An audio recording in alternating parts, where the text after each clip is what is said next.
we've got a breaking news line. Let's get that from our political editor, Chris Hope, on this hoo-ha between Zarah Sultana and Reform UK. Well, we have a comment now from Zarah Sultana. Don't forget, she's posted this indication, this image of Nigel Farage saying, "Don't come here," or lying through his face for 28th of the 3rd, 2025. That's next month, of course.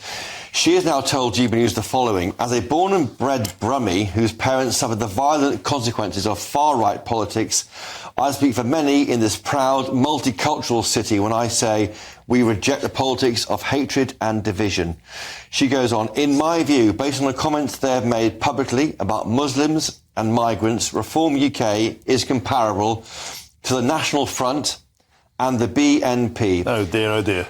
We pushed back against them before, and we'll do it again," she says. Reform UK, she says, is a party bankrolled by billionaires and led by an ex-banker, public school boys. Its leader boasts of being the only politician in Britain keeping Thatcher's legacy alive, the same Thatcherism that decimated pit towns and pit villages and post-industrial towns across the Midlands, leaving generational scars. Their MPs vote against the workers while bending over backwards for the elites who fund them. Their relentless scapegoating of Muslims and migrants is nothing more than a cynical ploy to deflect from the real culprits, the powerful screwing over our diverse working-class communities. She ends, "We stand for solutions, not scapegoats. On March 28th, we'll make that clear." It's an astonishing statement, and one we'll have to dive into later in the show. It's going to really hurt Nigel Farage because he thinks, in his world, he stopped the BNP by creating UKIP all those years ago. And comparing, Reform UK is comparable to the National Front and the British National Party. That goes way beyond calling them far right. It's saying they are comparable to the most toxic political parties in British history from the political right. This story is really throwing petrol in the flames. It really, really is. Thank you, Chris Hope. Well, let's bring politics back domestically now, because another story we've been covering today on GB News is the hoo-ha between the MP Zarah Sultana and Reform UK. Zarah Sultana has defended her tweets protesting against Nigel Farage and Reform UK. You see that picture on your screen now. The former Labour MP, now an independent, she doubled down on that image where she put a line through Nigel Farage saying you're not welcome, ostensibly, in Birmingham for the party's rally on the 28th of March. GB News was pressing her for a comment all afternoon, and that came to GB News' political editor, Chris Hope, and she's doubled down. She's compared Nigel Farage to the far-right politics of the British National Party and the National Front ahead of that rally next month. She said, "We stand for solutions and not scapegoats." Chris Hope, it's an astonishing statement, second one of the day. We expected perhaps a bit of humility from Zarah Sultana. That never came. In fact, she's doubled down. Well, we weren't sure what she meant by that symbol, the picture of a cartoon of Nigel Farage with a kind of no entry sign over his face and a date saying the 28th of the 3rd, 2025. And also, it's on screen now, you see there Birmingham, and she's saying, not welcome here, or words to that effect. Now, that's clearly what she feels, because a statement she's given to GB News in the past hour is extraordinary. As a born and bred Brummie, she says, whose parents suffered the violent consequences of far-right politics, I speak for many in this proud, multicultural city when I say we respect the politics of hatred and division. In my view, she says, based on the comments they've made publicly about Muslims and migrants, Reform UK is comparable to the National Front and the BNP. We pushed back against them before, and we'll do it again. And it goes on. It's very clear there that Zarah Sultana sees Reform UK as the same, on the screen now you've seen the statement, the same as the BNP, the same as the party which Nigel Farage himself has rejected.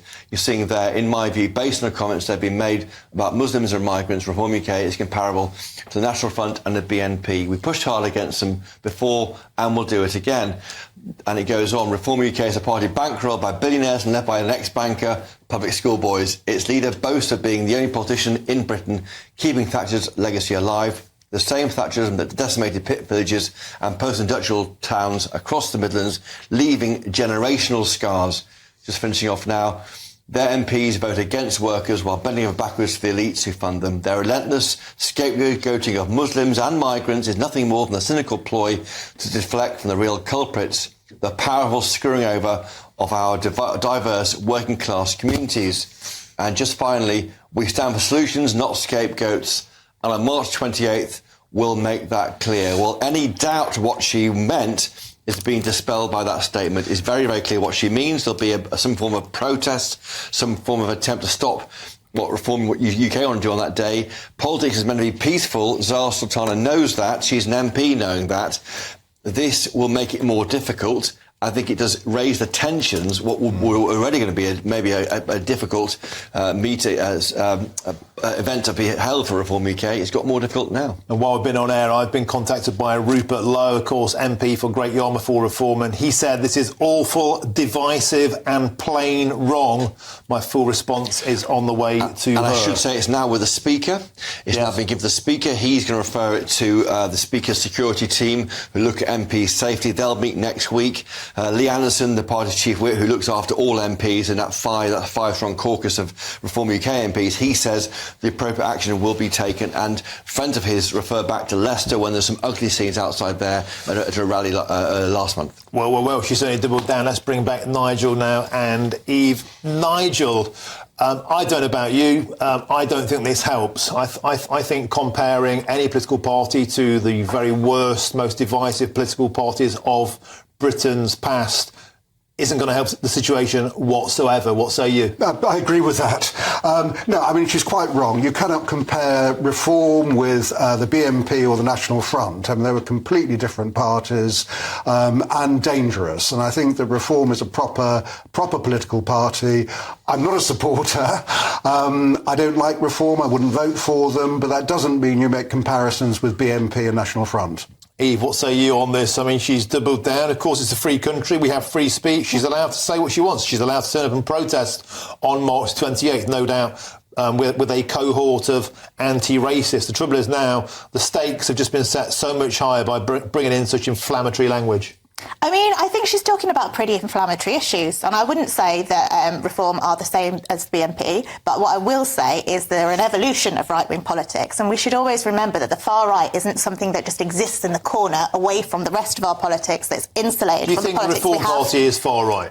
I think the Reform Party is pretty far right on issues like immigration. Yeah. What defines because far I think the Reform Party sees immigration as the reason for a lot of our social problems, the reason for our problems in the NHS, the reason for our problems in housing. And the point that she's making about solutions, not scapegoats, I think that's actually right. And that capitalises Zarah Sultana's ideology with respect to the Reform Party. She wants to talk to people about economic solutions to our problems rather than blaming migrants, and she sees Reform as blaming migrants. So she's called for a protest, which is what you should do in a democratic society. A lot of people in Britain have grave concerns about the precise issues you just mentioned, about the housing crisis, about the fact you can't get a doctor's appointment, about the fact we spend billions of pounds on asylum while axing the winter fuel allowance.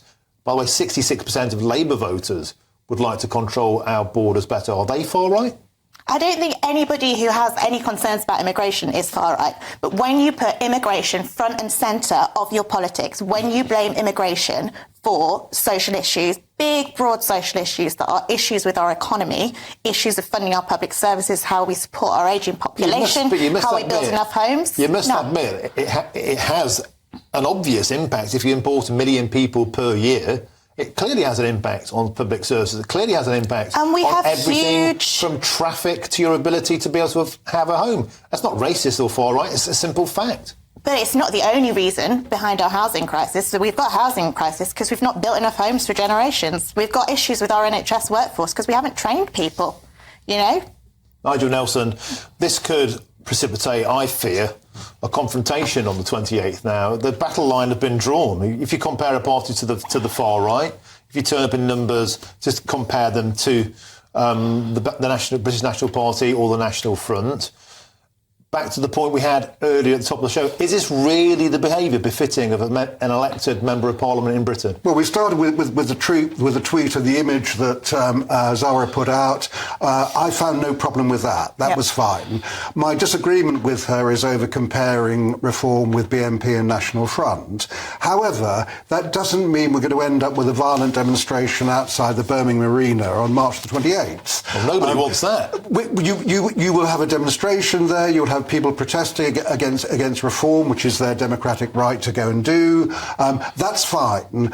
I don't think there's anything that Zarah Sultana has done to suggest that Nigel Farage or any of the Reform MPs or any Reform members are at any greater risk than they might be at the moment. I wonder if that's true. I want to finish with you, Chris, so quickly if we could. I think you know that this will smart Nigel Farage, because he will maintain he's the more to get rid of the extremists like the BNP and the National Front than anybody else in British politics. And how would he react to this, do you reckon? He'll be appalled. I mean, he does think that when UKIP wasn't really existing back in the noughties, the BNP EDL was prominent in UK politics. There was an MEP, I think, for the BNP who took taxpayers' money. All the support fell away when UKIP rose and became this space where people who were concerned about immigration but hated the BNP had somewhere to go. And that's why we don't really have, I would say, a far-right issue that they do have on the continent. We don't have it in this country in the same way.